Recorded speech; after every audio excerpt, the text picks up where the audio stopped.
புதுச்சேரி தேர்தலில் அமைச்சர் நமச்சிவாயம் போட்டியிட்ட தொகுதியில் கள்ள ஓட்டு போட்ட விழுப்புரம் இளைஞர் போலீசாரால் கைது செய்யப்பட்டுள்ளார். மேலும் பலர் கள்ள ஓட்டு போட்டதாக சர்ச்சை எழுந்துள்ள மண்ணாடிப்பட்டு தொகுதியில் நடந்தது என்ன?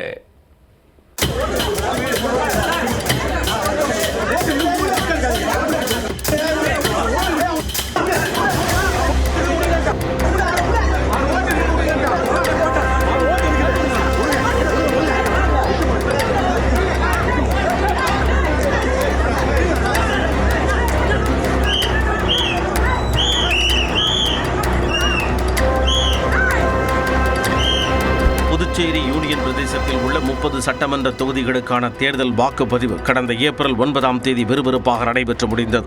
இதுவரை இல்லாத அளவாக 91.23% வாக்குகள் பதிவாகி இந்த தேர்தல் வரலாற்றில் ஒரு ரெக்கார்டை நிகழ்த்தியது. அதில் மிகவும் முக்கியத்துவம் வாய்ந்த நட்சத்திர தொகுதியாக கருதப்படும் மண்ணாடிப்பட்டு. பாரதிய ஜனதா கட்சியின் சார்பில் புதுச்சேரி மாநில உள்துறை அமைச்சரான நமச்சிவாயம் மண்ணாடிப்பட்டு தொகுதியில் போட்டியிடுகிறார். இந்நிலையில் தேர்தல் நாளன்று காங்கிரஸ் திமுக கூட்டணி சார்பில் போட்டியிட்ட முன்னாள் துணை சபாநாயகர் செல்வம் மற்றும் பாஜக வேட்பாளர் நமச்சிவாயம் ஆகியோரின் ஆதரவாளர்களிடையே கடும் வாக்குவாதம் ஏற்பட்டது. இது ஒரு கட்டத்தில் கைகலப்பாக மாறி இரு தரப்பினரும் ஒருவரை ஒருவர் கடுமையாக தாக்கிக் கொண்டனர். நிலைமை மோசமடைவதைக் கண்ட போலீசார் உடனடியாக தடியடி நடத்தி கூட்டத்தை கலைத்து சூழலை கட்டுக்குள் கொண்டு வந்தனர்.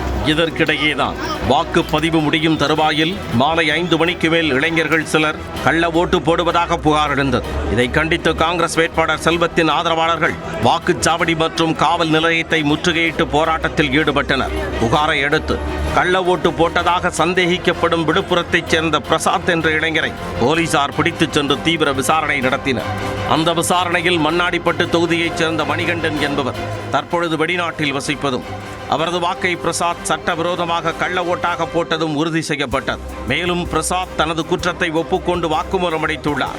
சுமார் 2 நாட்களாக தொடர்ந்து தீவிர விசாரணைக்கு பிறகு கள்ள ஓட்டு பதிவு செய்த குற்றத்திற்காக விழுப்புரத்தைச் சேர்ந்த பிரசாத்தை போலீசார் கைது செய்தனர். புதுச்சேரி தேர்தலில் பிரசாத்தை கள்ள ஓட்டு போடச் சொன்னது யார்? பிரசாத் மட்டும்தான் கள்ள ஓட்டு போட்டுள்ளாரா? வேறு யாரேனும் கள்ள ஓட்டு போட்டுள்ளார்களா என்பது குறித்தும் விசாரித்து வருகின்றனர். புதுச்சேரியின் உள்துறை அமைச்சரே போட்டியிட்ட தொகுதியில் ஒரு வெளிமாநில இளைஞர் கள்ள ஓட்டு போட்டு கைதாகியுள்ள சம்பவம் புதுச்சேரி அரசியலில் பெரும் அதிர்வலைகளை ஏற்படுத்தியுள்ளது.